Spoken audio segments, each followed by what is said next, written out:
Welcome to Power Yourself, where we discuss the most important topic in the world, you. What really motivates us? Is willpower real? Can we resist temptation in order to get a bigger reward later? In today's episode, we're going to talk about what it means to delay our gratification, what willpower means, and why it can lead to great success in your life. And with me on this guilty pleasures journey is none other than Jill and Karl. How's it going today? It's going great, Karl. The listener can't see us right now, but we're in a studio, a professional studio, recording this podcast. And Jillian's got a guilty pleasure right now. She has her cat sitting on her lap. But he's so cute. I can't say no to him. I love him. So what is a guilty pleasure? Obviously, we talk about pleasures. We all need food and we have basic human needs. What is a guilty pleasure? I would say a guilty pleasure is more of that immediate gratification. So let's say, for example, my goal is to lose 10 pounds. So I would say a guilty pleasure would probably be something that's going to allow me to feel good in the moment, not so great in the long term. So it's fulfilling that kind of desire immediately. So feeling good, wanting that chocolate bar, eating it, getting to taste it. But then in reality, it's going against my goals in me wanting to lose weight. So it's probably not the best course of action to eat those whole bag of cookies. So it's kind of funny. I feel like with willpower and delayed gratification and guilty pleasures, I'm almost come at it from a mental standpoint of almost like money. And it's like you can spend money on a guilty pleasure or you can invest that money in something that might give you a greater payoff down the road. I think that's a great way to look at it. And you can also look at money that way too. Yeah, like true. You're saving up to buy a car, splurging on a vacation, probably not the best bet. So let's talk a little bit here about impulse control. And I mean, I guess we can drill down on why all of us take part in guilty pleasures and why we sometimes sabotage our own efforts. Impulse control is tough. It takes discipline. It takes courage to say, look, I'm not going to do this. I'm not going to give in the moment. And I'll just go through a couple examples and feel free to weigh in on these. What about road rage? You know, feels great immediately. And then you feel almost less of a person after you've done it. Yeah, it's a great example. It's a pretty common one, right? And I think we've all been there where I think we fight a lot of times on the road about what's right and this is my lane and how dare you do this. And we have a lot of sense of justice. We always become these social justice warriors on the road about what's fair. I know. And I'm guilty of that too sometimes. I'm after getting a lot better, that's for sure. Because we don't know what the other person is going through. Maybe, I guess the more I look at it from a two-person perspective is everybody's right. Okay? Everybody is always right in their own version of their story. So you kind of got to be careful about coming at it from a I'm right, you're wrong perspective. So I think the more we can kind of get away from that, I think the less road rage we'll probably have. I find I'll divert here for just a second with the road rage. As we travel more and more in today's society, it's fascinating when we go to other countries, to other continents even, and the traffic can be super congested in some areas, and yet everyone seems to be super courteous. And in other places, the traffic can be really light, and people are flipping each other off and honking horns and getting into these horrible problems. I just find it fascinating how, I don't want to say it's a cultural thing, but it's funny how it's different from one culture to the next about what's acceptable and what's not. And you know what? It's funny about it's even in different areas of town or different times of day. People are really intense and some people are just so relaxed. Totally. Now, what about something like you mentioned about losing weight or binge eating? Our diet, that's a tough one, because we all have to eat food. I think if you have to lose weight, it can be really difficult because you can't just cut it out. It's not like somebody who is an alcoholic and says, I'll never drink again. Or someone who has an addiction to drugs and they say, I'm never going to do these drugs again. If you're addicted to food, you still have to eat. I know. It's hard. You know what? And I think whatever it is that you're giving into or that you're kind of struggling with the willpower to prevent that gratification piece, I want to take a second to let's acknowledge how hard it is. How hard it is to have those long-term goals and to stick with it and make sure your decisions every day are lining up with those goals. That is hard work. So good for everybody who's after doing it at all in their life. It takes a lot of willpower and dedication to really stick with your goals. I think it's fascinating when someone has a long-term goal and they might put in days of effort, weeks of effort with no visible results. Like I use the example, when I was a kid, I really wanted to increase my physique. I wanted to be like a bodybuilder, right? I'm watching Arnold Schwarzenegger movies and I was like a teenage kid, right? I'm a little string bean. And so I bought a weight set and I was doing these weights and I mean, nothing's happening. I mean, weeks are going by with no change. And I learned later on, bodybuilding is a science and it takes years to sculpt a body into how you want it to be. And when you're a kid, I mean, if you might as well say it's going to take you decades or it's going to take you centuries. I mean, years when you're a 15-year-old kid that's not registering, right? So it's funny how we might have these goals that are years in the making, and yet we live in our lives day to day or second to second even with our gratification that comes at us so fast. Constant information coming in on the internet. Everything now, travel is so global, so fast. Our expectations are that everything is available all the time. And it's almost like I feel, the more I kind of analyzed myself, it's almost like as soon as we get uncomfortable, we want that distraction of feeling good. We're afraid to deal with it. So it's like, oh, let me just eat and I'll feel better. Let me just have that glass of wine and my day has gotten better. Well, it's like, no, it hasn't. It's your thought process has changed because you've just allowed it to. So I'm going to really this is what blew my mind. So maybe it'll blow somebody else's mind too. But realizing you don't need that thing. You don't need that piece of food, that cake, that glass of wine, that fix. You have the power to do that with or without that object. So imagine that. Imagine changing the way you're thinking or changing the story without having that guilty pleasure. I think that was the thing that was like, what? I thought it was the glass of wine that made me feel good at the end of a hard day. It's like, no, Jill, that was your excuse. Right. So I thought that was really interesting to know that we have the power to kind of change that story without anything physical. Yeah, it's pretty fascinating to think that really the majority or even all of our experiences really happen in our mind. Everything we've ever done, everywhere we've ever been, everyone we've ever talked to, there's been one and only one common denominator, and that's that your mind has been there during that whole experience. And that's exactly it. You have a bad day, you make it the bad day by what you're saying over and over again in your head. You want to make it a good day? You don't need that glass of wine, honey. Well, the other one that I bring up as well is anger management, about how people can sometimes snap in the moment, say things they regret. And I think we're all guilty of this. So I'm not going to sit here all high and mighty and talk about the average person. We've all done this where we've all said something we regret or acted in the moment. And later on we go, oh my goodness, it felt wonderful, cathartic in the 2 seconds it took us to do that.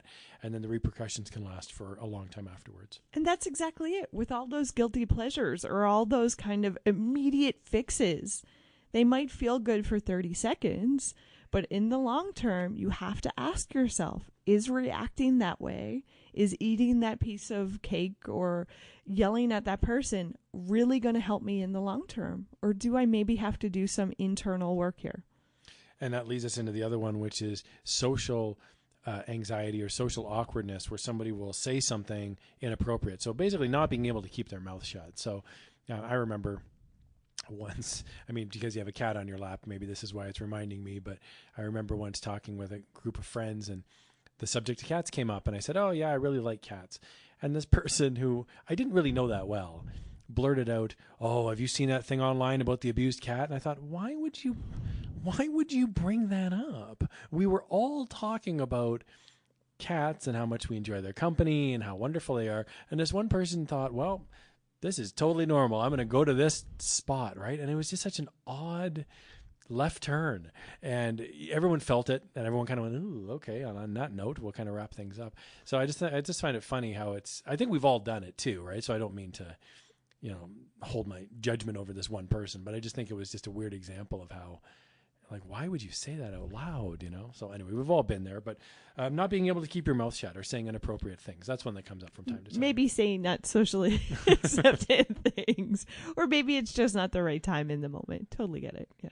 And the other one is spending or using your credit card, basically going into debt. Money management can be a really tough one. And it's funny, Jill, with money management and with spending, we go to school and we learn all these facts and figures and mathematics and social studies. We never really learn in grade school. We never really learn economics and personal economics, like how to really live within our means. You know what? And it totally makes me mad.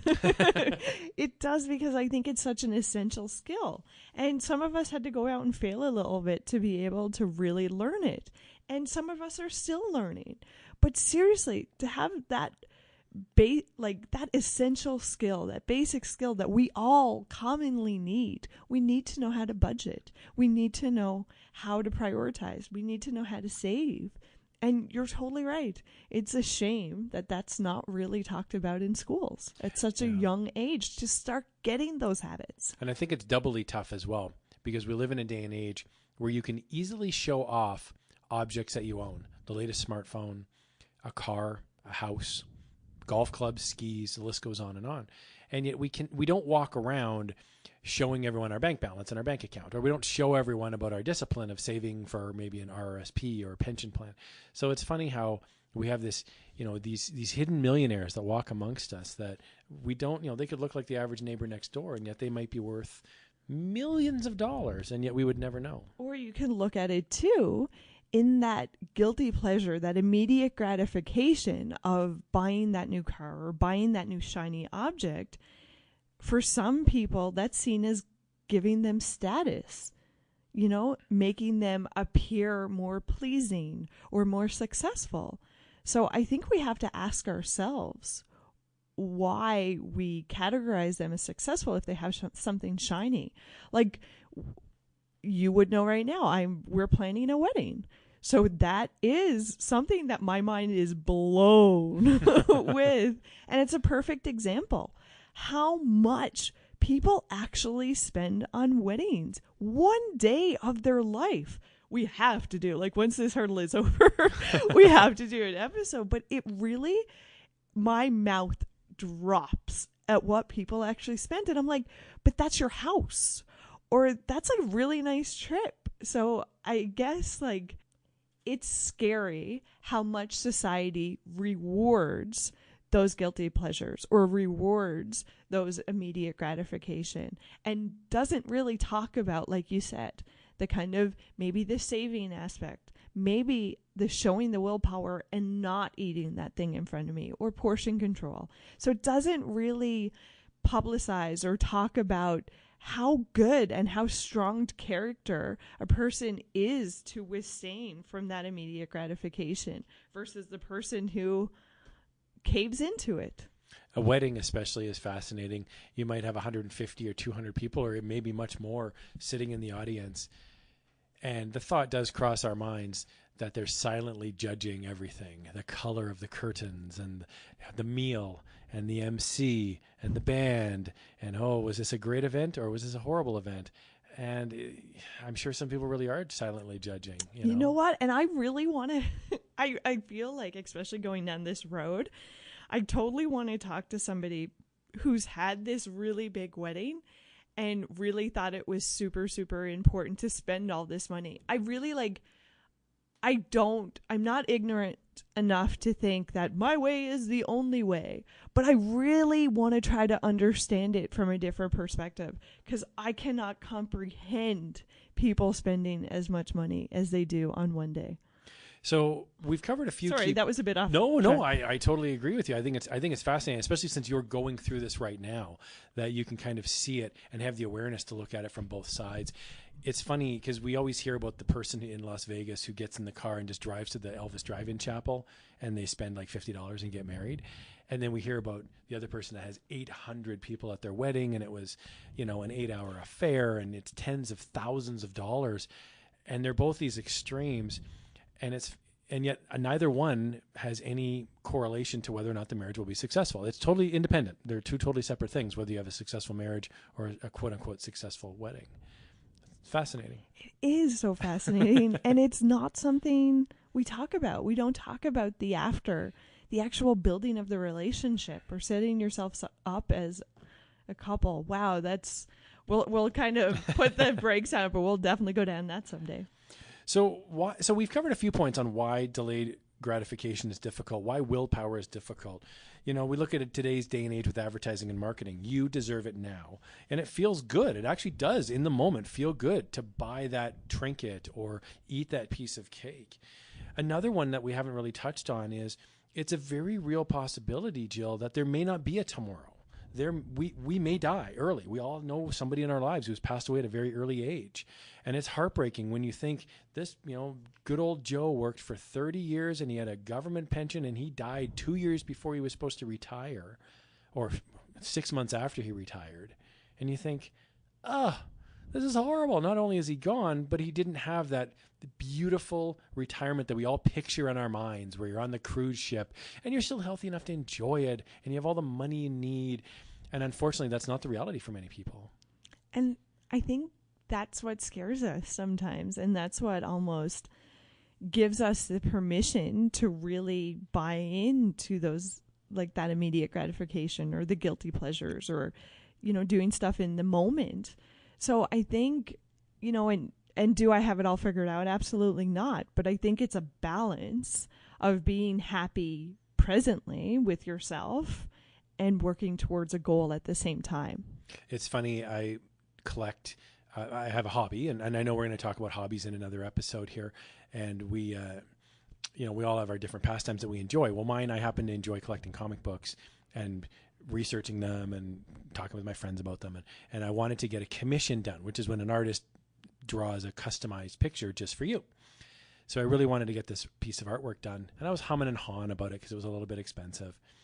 And my wife said to me, ask yourself one very important question. What's the health of the artist? Is he going to be around? And I thought, wow.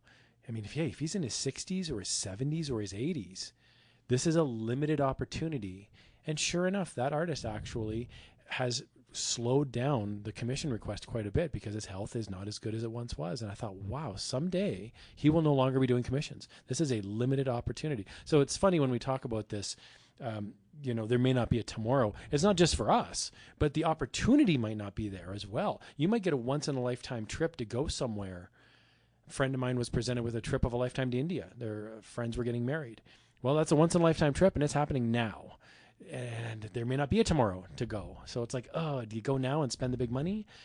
Do you save? It's a tough one. It's hard, but I guess how I would try to break that down and gain control of it is trying not to make the decision in that split second. So giving myself a span of time. So maybe if I do want to have that takeout even, or maybe I do want to take that trip to India, scheduling it. So saying, you know what, I'm not going to react right now and go out and get the food or book the ticket. I'm going to give myself a period of time and I'm going to say Tuesday, this time, that's when I will do it. And it's funny when we're talking about the budgeting. I have a friend of mine who takes $25 every paycheck. So it's like twice a month. And he puts it into a fund, and it just sits in a little savings account. And he says, I spend that money. Once a year, I go and do something fun that I would never save up for specifically to do that activity. But since I have the money, I can, quote unquote, blow it on something fun. He can buy a toy. He can go on an experience. And I think that's a really cool way to look at it, that you're not really out of pocket. The money's mentally gone. And he's saving and he's investing and he's being a responsible citizen. But this is his fun money and he's budgeted it off to the side for just that occasion. I think that's a perfect thing to do. Kind of like cheat days, I guess, but for money. No, that's it. Yeah. And we talk about cheat days because we've decided to try to eat healthier. And it's almost made me understand willpower to a whole new level as I've changed the way I was eating. Because it's like, wow, you get so much confidence in yourself from not reacting in the moment or not being indulgent or overindulgent. And I found the way to set me up because obviously when you practice it enough, like I said, you get the confidence and then you start to feel good and it powers itself. Like it's It's pretty spectacular. But I found the best thing to set me up to succeed was setting that schedule. That setting the schedule was a huge thing. Whether it's going to the gym, whether it's having the cheat day, knowing that that's what I'm doing, I don't have to think about it. It's the decision is made for me. The time is already allotted in my head, and it's not a decision. So it's not, do I feel good? Do I not feel good? Do I do it? Do I don't? It's no, it's a scheduled part of my day, and that's what I'm doing. So I love that point that you're making, because that really leads us into the next piece, which is, what are the benefits of delayed gratification? What are the benefits of willpower? And what I hear you saying is scheduling something, making a commitment to yourself is really a positive way to look at it, rather than saying you're denying yourself something. You're saying, no, I've made a commitment in another path, and I'm going to stay on that path. And following that path and sticking with it, we all know how hard that is. So when we do it, it's almost like we get credit, with ourselves to be like, yeah, I can do something. I can hold out. I can pursue a goal and come out the other end. So absolutely, I think it's, first of all, totally growing as a person. It can help us do that. And I really believe it gives us a lot of confidence when we can almost control our reactions, as opposed to, like you said, road rage, or like flipping out in the moment, or eating that piece of cake in the moment. Really having that willpower to be like, no, I'm not going to react right now. I'm going to just sit in this space, think about it, and then move on with the day. And I know we've talked about this in the past, but I want to bring it up again. We've talked about it on other episodes. The idea of failing, or the idea that something is hard, the idea of challenging yourself. And it's funny, because what I hear you saying is, we live in a day and age where so much of our lives is so easy. We have to do zero physical labor. We have people to bring our groceries out to our car for us. We drive in a vehicle to work every day. We sit on our sofa. We really don't have to. We don't have to do anything. We have automatic dishwashers. People deliver food to our house. There's really nothing we have to do. It's all things that we want to do. And so when we are truly presented with something that's difficult, sometimes our reactions are so over the top, like, well, this is really hard to do. So, like, as if that's a negative. And you're saying, no, we actually want to pursue those hard things. We actually welcome the opportunity to fail, to learn, to grow, to challenge ourselves. These are things we should be actively seeking in our lives. We have to decide what we want out of life. So if we want something better, then you have to look at your actions. Are your actions in line with your goal? Okay, so that's the first thing before you look at anything else. And then if you realize that those kind of immediate gratification or guilty pleasures or whatever you want to call it, if they're not in line with your goal, then you need to reevaluate.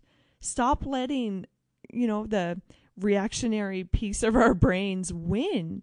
Hold out, build that confidence, and gain back control of your life. I fully believe we all have the life that we want.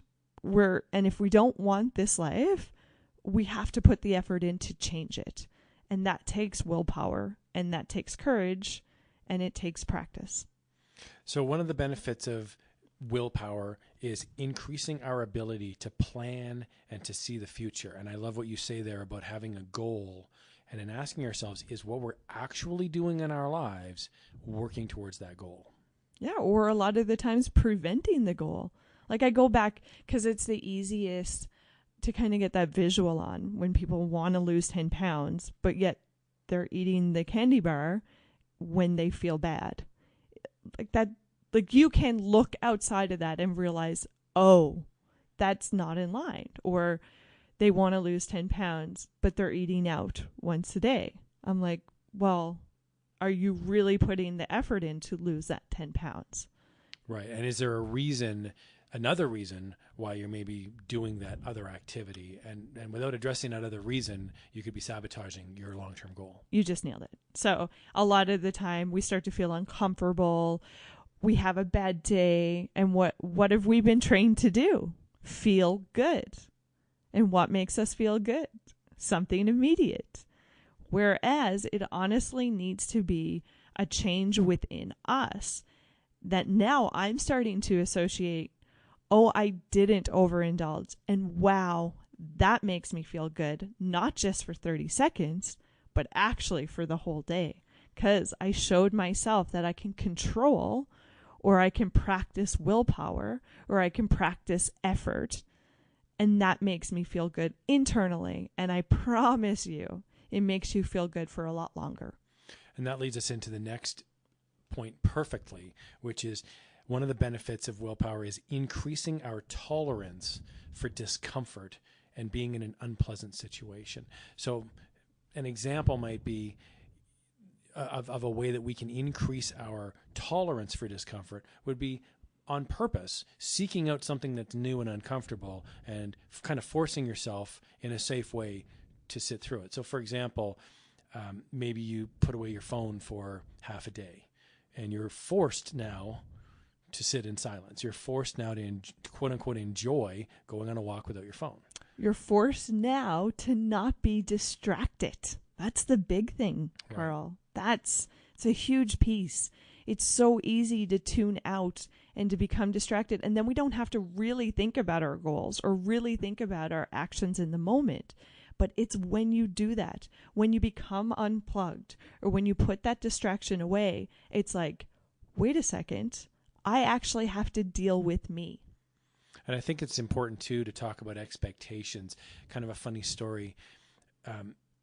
In Canada, where we're recording this podcast, we're not used to having long lines. We have tons of space everywhere. And if we ever go out for dinner and there's even 2 people in line, oh, my goodness, who's got the time for this? This is outrageous.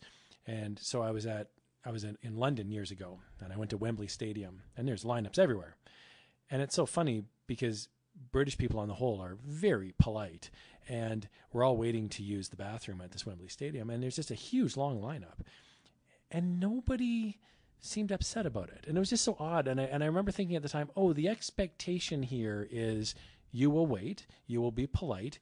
Everyone is waiting and being polite. And I kind of was like socially conforming into it. It was like, oh, well, everyone else is doing this. So it's kind of neat. Like, I like what you said earlier. I think it was in another podcast, but we were talking about how you can have a group of people, even if they're online, supporting you and going through the same experience. And sometimes that gives us strength to increase our tolerance for discomfort, to say, okay, I'm not alone on this. I'm not the only person who's struggling to eat a piece of cake or struggling with maybe it's drinking or anger management problems, whatever it may be.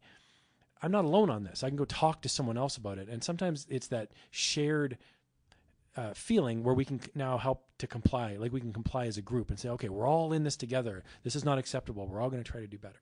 And that's it. The more we start to voice these things. And I think, Karl, it's a common thing that comes up throughout all of our podcasts so far. A lot of the times we're saying, say stuff out loud. Realize you're not alone. You're not the only one fighting this battle. It might not be the exact same battle, but I promise you, other people are uncomfortable. Other people are pushing past too. And they've had to practice not giving in to the moment. So, like there is something to be said about that collective experience that we're all going through. You just need to voice it. You don't need to be so tough all the time. I do think that one of the big wins that you get out of practicing this is an increase in your self-control. And the increase in the self-control helps you achieve your long-term goals faster. Absolutely. And it leads into your confidence of yourself.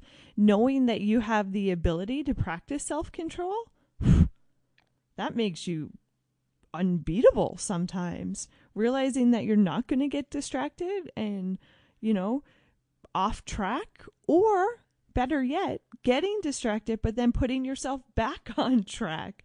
That sometimes takes more courage and more self-control. Because isn't it easy when you go off a diet and you're like, oh, that's it. I totally didn't do it right. I've failed.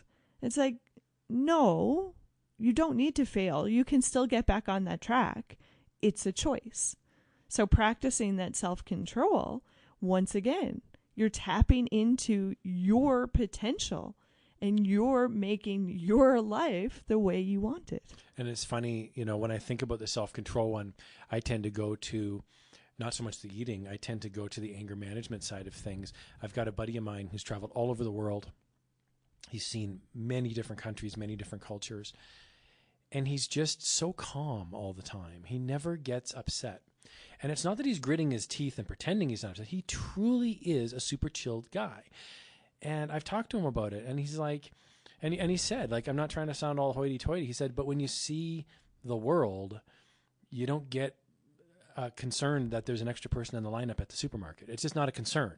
Whereas, and I just love that attitude of going, oh, his mind is mature enough, open enough, experienced enough that he has better things to think about than that there's 12 items in the 11 item checkout line. And I would say we all have that capacity, but it's what are we putting the fuel behind? So what are we allowing our minds to really dwell on? Do we really want to focus on the ingest of the person with 12 items in the 11 item line? Or do you want to practice some positive self-talk or positive affirmations or gratitude or something like that? Once again, it sounds so basic, but I know how hard it is on a daily basis to practice it. But our lives, it truly is what we want them to be in that current moment. It's the story we're telling ourselves. We have the power to change our lives. Yeah, it's fascinating how much perception plays a role into it. I have another friend of mine who loves to travel. He loves being on an airplane, which is so counterintuitive to most of our thinking. And I asked him, why do you like flying so much? And he says, it's amazing. He says, I get my own seat, no cell phone, no screaming kids, nobody bothering me. He said, obviously there's always a screaming kid on the airplane, but they're not his screaming kids, so he's not too worried about it. But he says it's like a day off. He sits on the airplane, he reads a book, or he does some writing, he brings his laptop, and he's like, it's like somebody took me and abducted me for 8 hours and put me in a little room and said, this is all, the time is all for you now. You get to only focus on yourself for 8 hours. And he says it helps that the airline brings them the peanuts and brings them the drinks. And it's like, I feel like a little mini king for like 8 hours. It's amazing. And I thought, wow, what a great way to look at it, as opposed to the inconvenience of it and, you know, the fear of it. And it's fascinating how he really believes this is true. So this is his reality. Which makes him have a more positive experience than somebody who is saying, oh my God, we haven't taken off yet. We're 5 minutes delayed. I'm not going to make my connection. This is going to be a horrible experience. And then you can look at those two people and you can very easily guess how their outcomes of that trip will be. Yeah, it's almost like they create what they fear. You know, if someone goes into it with a negative attitude, they're almost guaranteed to find something that will set them off. And I would say it's like we can do that with anything. So going on the diet, oh, that's going to be the most horrible experience of my life. And that's why I kind of don't like the frame diet. I like to say change, like to try to be more healthy or something like that. But it's those certain words that we can have that negative feeling towards, and we can almost set ourselves up to fail before we even start. So once again, looking at the dialogue, what you're telling yourself, is this going to be a hard process? Well, it can be if you're telling yourself that, or it could be an experience of growth and self-control and gaining confidence in your ability to withhold. So, like, once again, it's in the power of thoughts, man. So let's ask ourselves a pretty important question here. We've talked about how important it is to come up with self-control, to work on self-control. How can we actually get better at delaying our gratification, at increasing our willpower? So I'm going to throw out a couple points here, and Jillian, feel free to expand on these. First thing we can do is we can look at the big picture. What does that mean? Look at your goal. Look at what you're trying to achieve and seeing if that, immediate gratification or guilty pleasure is in line with your goal. That's how I would take it to be. So you could physically write them out, for example, get a journal and write them down, and maybe you could come back to them and maybe remotivate yourself. It never hurts to do that because, it's funny. I think sometimes we write stuff down when we're in a negative state, and I think we need to get better at writing stuff down when we're in a positive state, and then maybe reading that when we're in the negative state. So maybe if you're in the car and you suffer from road rage, one thing you could do is have a sticky note with the word calm or something, or maybe, courtesy or shared responsibility or safety. Maybe you write down a key word and you put it down in the corner of the, near the steering wheel somewhere. And if you're ready to explode, you look down at that and you tell yourself, no, it's more important to be safe than to give in to my feelings in the moment. Absolutely. Or have something positive in your car to help you succeed in those moments. A picture of your cat or a phrase or a quote that you really find insightful. Set yourself up to succeed. We're all going to get derailed. The person who doesn't, they're not telling you the whole story. I don't mean... No, you're absolutely... I think that's a good point. We only really publicly brag about our successes. Nobody ever comes to the cocktail party and says, oh my goodness, I just gained 10 pounds and lost a bunch of money in the stock market. Let me tell you all about it. But everybody has. Not so much those particular things, but we've all failed at things. And that's how we get better. And that's how we learn about ourselves. And that's how we can actually set ourselves up to succeed the next time. So another tip here for today about increasing our willpower and avoiding those guilty pleasures is to practice being uncomfortable. Practice being uncomfortable and living in it. So, it's about feeling anxious or feeling uncomfortable and maybe not eating, like if that's your kind of choice, or maybe having a hard day at work and not coming home to that substance, like that beer or a glass of wine. Now, I'm not saying you cannot participate in this at all, but I'm saying stop using that reactionary state. Maybe set goals for yourself. Maybe say, you know what? On Thursdays, I'm going to come home and have that glass of wine. I'm setting myself up. I'm not going to, if I have a bad day, come and have a glass of wine as a reaction state. Do you know what I mean? Sure. So you could explore the feelings you get from that withdrawn piece of buffering that you would no longer be using. So I come home from work. I'm not feeling that great. And instead of having a beer, I could say, you know what?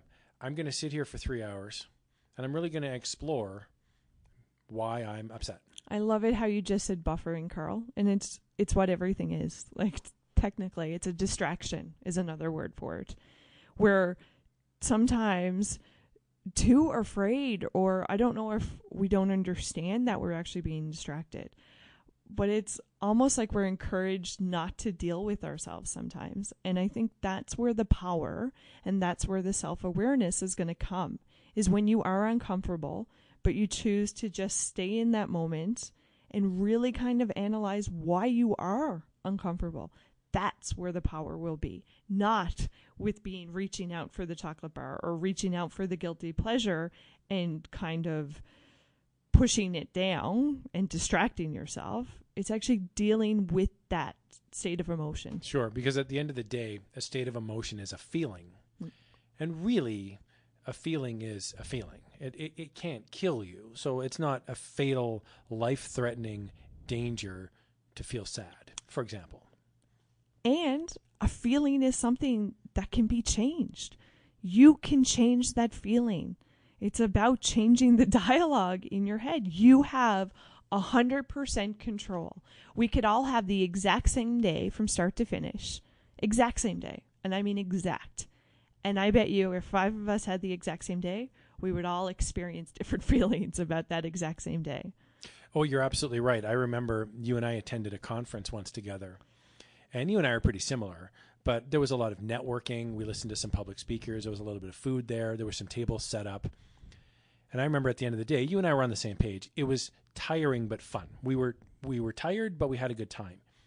But there were other people there who were so excited and energized. They came bursting out of the conference, and they looked like they were ready to run a marathon. You and I were ready for a nap. And so I guess we all had the exact same experience. We all saw the exact same speakers. We all networked to the same level. So you're absolutely right. Some people will get energized by the very things that other people might find exhausting.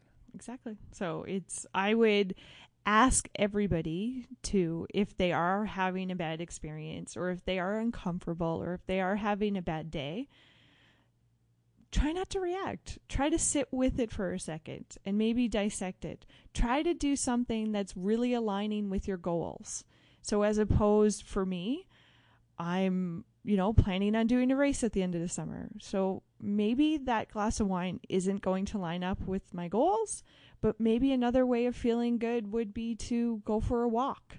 And that would align more along with my goals. It's funny how we spend so much of our time trying to avoid certain negative emotions. And I just use an extreme example, but if we go through, say, a death in the family, and when you are grieving, it can sometimes feel like a guilty pleasure, although it's not. It's healthy to grieve, but it can feel like it's negative. Oh my goodness, I'm sad and I shouldn't feel this way. And it's like, no, the human being needs time to process what's happened.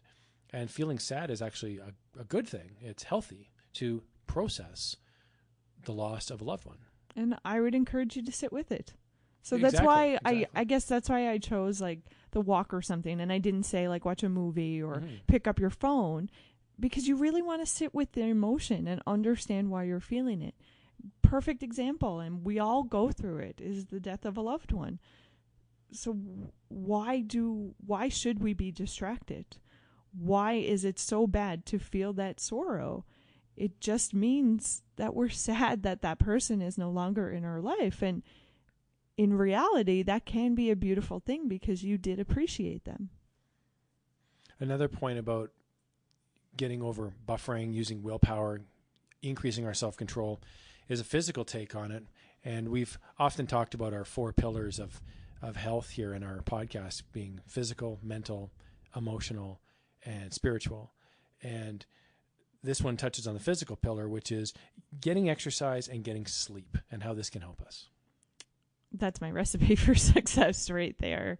For me, it's, I always need sleep to I feel like I make better decisions when I'm well rested and stuff like that. So I know for me, that would be a huge one.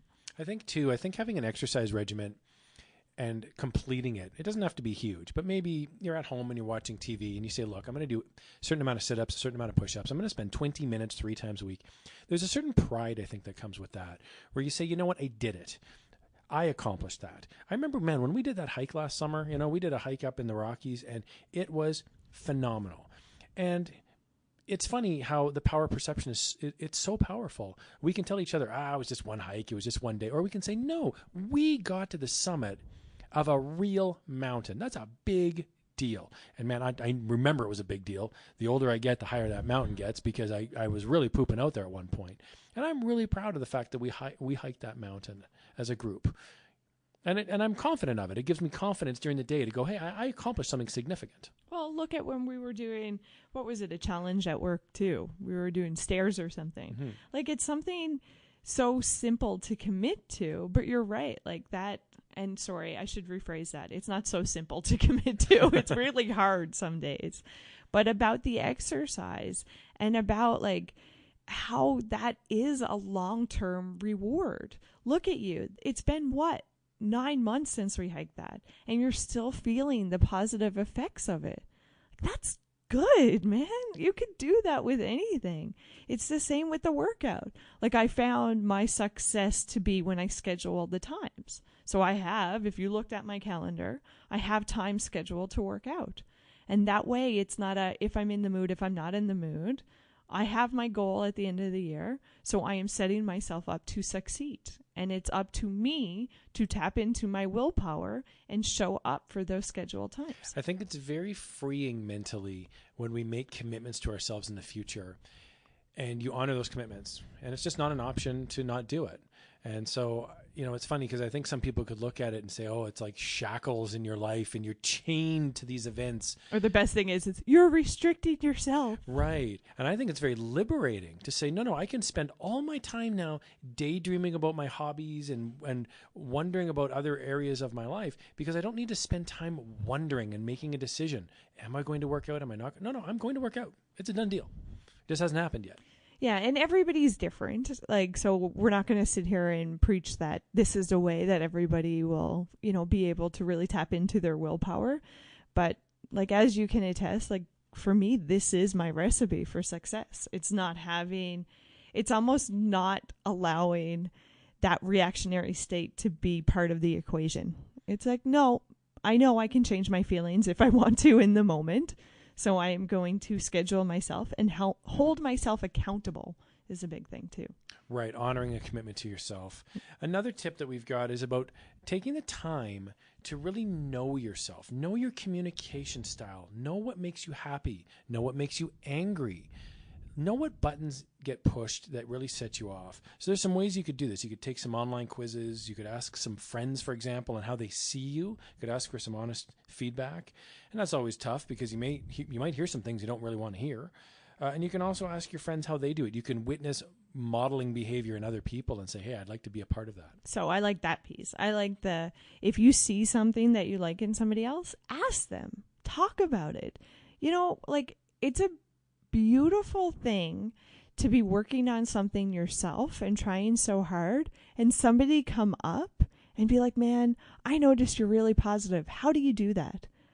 Wow. That's such, first of all, a powerful experience for the person receiving that compliment, but it can also be a growing experience for the person asking the question. So why not share that dialogue? Why not start having those rich conversations? Yeah, one of the things I really admire about you is your willingness to, you're almost actively seeking out things to try that and this is by your own admission, you're not going to be good at them and you're okay with it. And it's like, I'm going to try this, even though I know I'm not going to be good at it. And I just think that's so cool because it's so counterintuitive to how we normally live our lives, that you would purposely seek out something you're not good at in order to try it, see how bad you are at the start of it, and then get good at it over time. I just think that's really a neat idea. And it sounds great on paper, but boy, it's tough to do in real life because it's not fun to not be good at something. It's not, but I think it makes us checked in to that empathy for other people who are trying. I think in reality, everybody has stuff they're not good at. And I think when it's all over and you're looking back on everything, do you really want to say you didn't try something because you wouldn't be good? What if everybody said that? No one would be good at anything. So I think you have to start somewhere. So I totally think it's exciting to start something and get better and see that progress. I think it's another way to help build your self-confidence. Another tip we have for overcoming the anxiety with willpower and trying to buffer is making fewer decisions. Make fewer decisions. Little decisions can add up and they can sap us of our willpower. So deciding in advance on clothes you're wearing tomorrow, deciding in advance on the spending and the budget and the time allocation in your life can really be beneficial in the long run. Yeah, that's why I go back to scheduling. Man, since I started scheduling stuff, I just found you. And it's so funny because if you had asked me a couple of years ago, I would have laughed. And I heard it so much that if you schedule, you get back that energy because you're not having the energy to have to decide if you're going to do that in the moment. And I was like, oh, whatever. And then when I started scheduling, I'm like, wow, I totally get it. You do have a lot of extra energy because it's almost like you're not fighting with yourself in the moment. So knowing and having those goals set up, I think a huge path to success. Yeah, it's not like we get up every morning and we consciously choose to eat breakfast, or we consciously choose to go to work, or we consciously choose to get in a car and drive somewhere. Like, those are pretty much givens. We get up and we have breakfast and we get in the car and we drive to work. It is a choice, though. Oh, it is. I get it. I'm just thinking, like, it's nice if we could have that level of engagement where we go, no, we're going to the gym. It's a done deal. And it's just a commitment you make to yourself. And I guess that's the last point here that we're making is understand that you're in control of your life. And you make a commitment to you, not to someone else, but to yourself. But that's exactly it. So exactly what you were saying. And I think hearing that makes me understand what you were saying a little bit more, because you were talking about you have that commitment with work, you mean, and you don't have to think about it because the commitment's there. I don't get up every morning and think, is today the day I'm going to retire? I wish. Yeah. So you get up and you go to work because you're kind of programmed to do that. It's not like every time the light goes green, you go, okay, I'm going to make a choice now. I'm going to step on the gas. It's like, well, no, it's almost automatic. But so that's a perfect way to look at it then, because it is. You have that commitment to yourself that you will show up for your job and you will go to work. So why not have that with the other goals in your life? Why not have those scheduled so that you don't have that thought process and you don't have to consider and make that decision? It's automatic. So if you have a long-term goal, what you're recommending is that we be honest about why we want the goal, to be honest about whether or not it's attainable, basically break down how we're going to do it into steps.